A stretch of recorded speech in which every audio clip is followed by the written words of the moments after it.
Do you ever get overwhelmed? Do you ever get despondent? Do you ever just like shut down and just I have nothing to give anymore? Does that ever happen to you?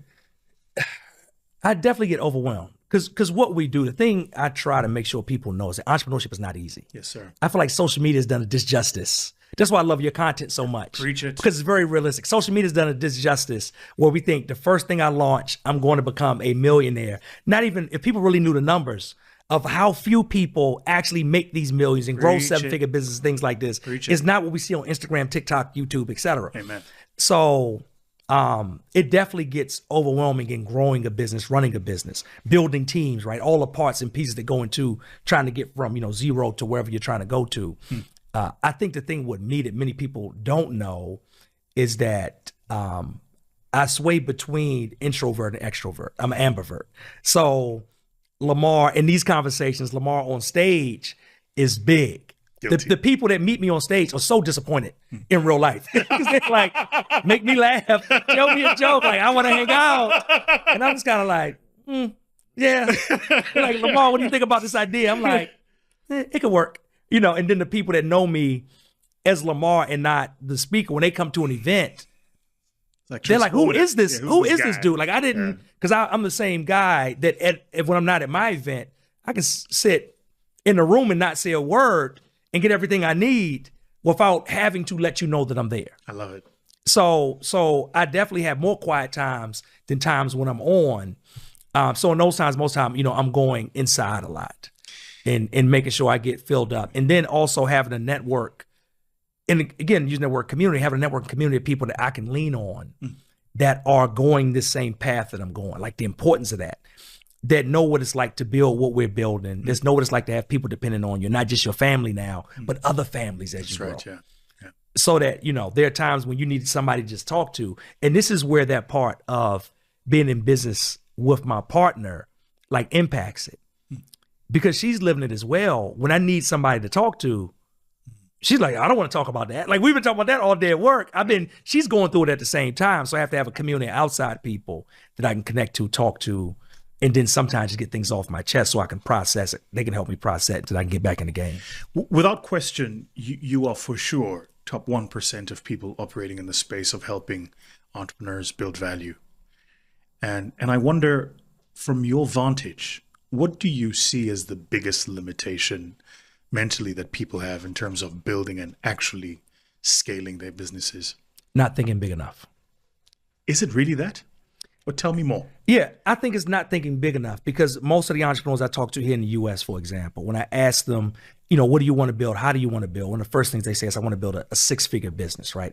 I want to get to $100,000. And what they don't even realize is that $100,000 in your business is not like $100,000 on your job. That's right. So what I'm telling you is like go deeper there. We're starting off with the wrong mindset already about what growth looks like. And I'm telling them that, hey, in order to build a sustainable business that takes a punch, in the US, 9 out of 10, in the black community, 9 out of 10 black entrepreneurs are solopreneurships, meaning that only that person works in the business. So what I'm telling them is that, hey, when you build that solopreneurship, and most of them build because, hey, I don't like working for this person. I want to do my own thing. I want freedom. I want time freedom, financial freedom. But you've just left the job and created a new job. But the problem with the new job, Vusi, is that the old job had 2 weeks of vacation. But now I'm an entrepreneur on my own. No vacation. I don't have no vacation. No support. I didn't like working 50 hours on the old job. But in the new job by myself, 80 now. I'm working 80 hours, right? Sure. The old job, I had benefits. I had healthcare. I had different things. The new job, I may not have any of this. So a lot of times we don't know because we don't really know the numbers and what that looks like. We know these things and words and terms that we've heard. Hey, I want to be a six-figure business, not knowing that, hey, to be sustainable and really just to be healthy, we probably need to get closer to 500,000 just so that you can live and you can start to pay yourself and other people. Then I tell them all the time, like 100K can be a milestone. Okay, that validates the initial idea. I might have product market fit. I might know what I sell, how I sell it, and who I sell it to. But we need to get it bigger so that you can take a punch. They say here in the US, the first 4 months of COVID, like a large amount of black businesses went out of business. Like they're just back on the sidelines, working for somebody else, not working, doing whatever it is. It's because, in my estimation, too many of them are too small. And when you run a $100,000, $200,000 business and you take a punch, you don't get back up. You get punched out of the game. If I have $1 million business, I can get punched and fall down to 500,000. If I have a $10 million business, I might get punched and go down to 5 million. And it's going to be some things I have to change and shift, but I'm still in the game. So we have to build just big enough to stay in the game. So when I talk about the fact, like number one, I don't think most people think big enough. Since they're thinking in the framework of success as a six-figure business, they create the frameworks of a six-figure business, which means they'll always be trapped in a six-figure business.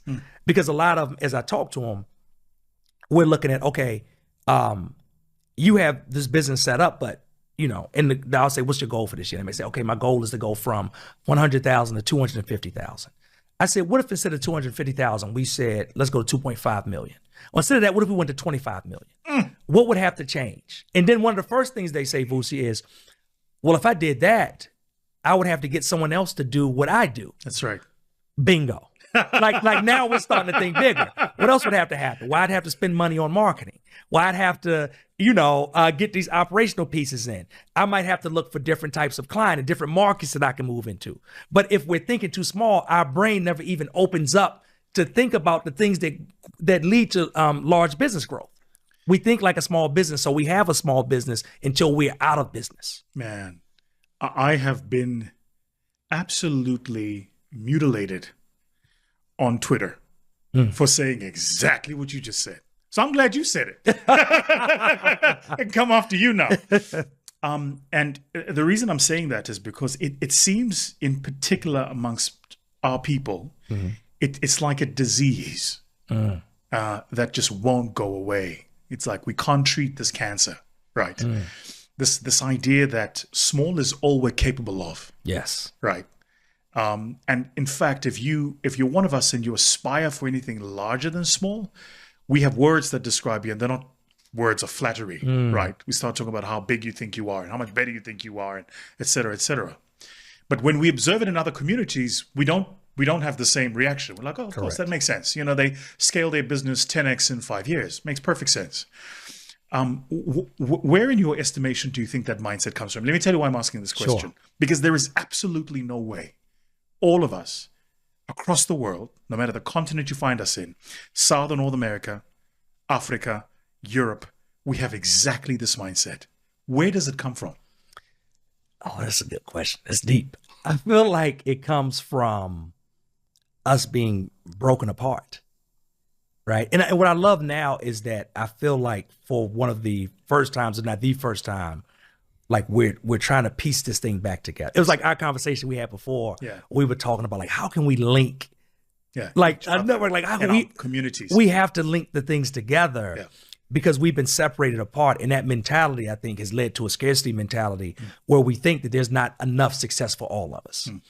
I tell people all the time that they should never look at other people in their communities as competition. Because I said, if you added 9 times out of 10, all of you together, you don't make enough money to be competition. It's a true story. Like you could add, all these people, even if they have, let's say they have, $10 million a year businesses. You put 10 of them together, they making $100 million a year. Whatever industry that's in, that's not even scratching the pinky, not even the fingernail of the pinky of that actual industry. So instead of thinking we're competition, what if we said, how can we collaborate? Collaboration over competition. How can we get together so now we can go after bigger jobs, bigger contracts? But it's just been ingrained in us not to work together like that. But I do see things changing. I think the world is changing. There's a drawing now we want to learn more about each other. There's a drawing now where influence from Nigeria is permeating all across the world. Influence from South Africa is permeating all across the world, right? U.S. culture is all across the world. London, so now we have this new interest. Now there's an interest here where we want to travel to all these places where before we never could have imagined travel, not because the destination wasn't a great destination, but because what we were told about the destination. It's good. And I think that's starting to change. It's good.